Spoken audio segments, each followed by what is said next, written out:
అవసరం లేని వస్తువును మనం కొంటే అవసరం ఉన్న వస్తువుని అమ్ముకోవాల్సి వస్తుందని ఒక పెద్ద ఆయన చెప్పాడు.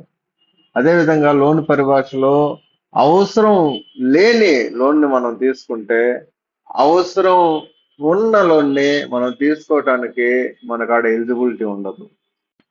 చార్లీ మంగర్ అని టాప్ బిలియనీర్స్ లో ఒకడు. ఇప్పుడు ఎవరైతే వారెన్ బఫెట్ ఉన్నాడో అదే కంపెనీకి సిఇఓ అనమాట ఆయన. ఆయన చెప్పిన ఒక రూల్ ఏంటంటే లగ్జూరియస్ థింగ్స్ అవసరం, నెసెసిటీ లేని లగ్జూరియస్ థింగ్స్ సింబాలిక్ ఎక్స్పెన్సెస్ అంటే మనం అకేషనల్ గా వాడతాం. వీటిని కొనేటప్పుడు మనకి అంటే అంత క్రెడిట్ బేస్డ్ లైఫ్ అయిపోయింది కదా, దాని నుంచి అవాయిడ్ చేయడానికి ఆయన పెద్ద మాట చెప్పాడు.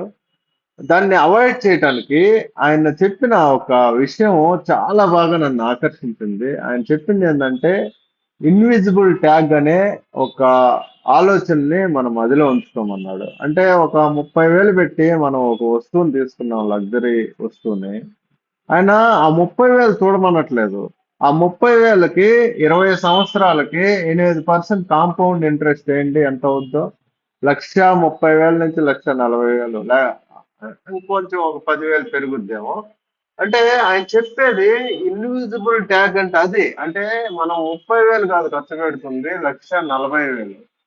దట్టు లోన్ పెడుతున్నాం, దట్టు ఒక లగ్జరీ థింగ్ కొంటున్నాం, దాన్ని యూజ్ చేస్తామో ఒక్కసారి యూజ్ చేసి పడేస్తామో మనకు తెలియదు. ఆలోచించండి. ఈ ఇన్విజిబుల్ ట్యాగ్ అనే విధానాన్ని అప్లై చేయండి. ఏది కొనాలన్నా సరే కళ్ళు మూసుకొని ఇన్విజిబుల్ ట్యాగ్ దీన్ని సేవ్ చేస్తే ఎలా ఉంటుంది ఆలోచించండి. చాలా ఉపయోగపడుద్ది మనకి ఈ ఈ రోజుల్లో అయితే. ఓకే. ఇటువంటి ఆ, మంచి విషయాలు తెలుసుకోవాలంటే మనీ మెంటర్ తెలుగు ఛానల్ ని సబ్స్క్రైబ్ చేయండి, ఫాలో అవ్వండి. Thank you very much.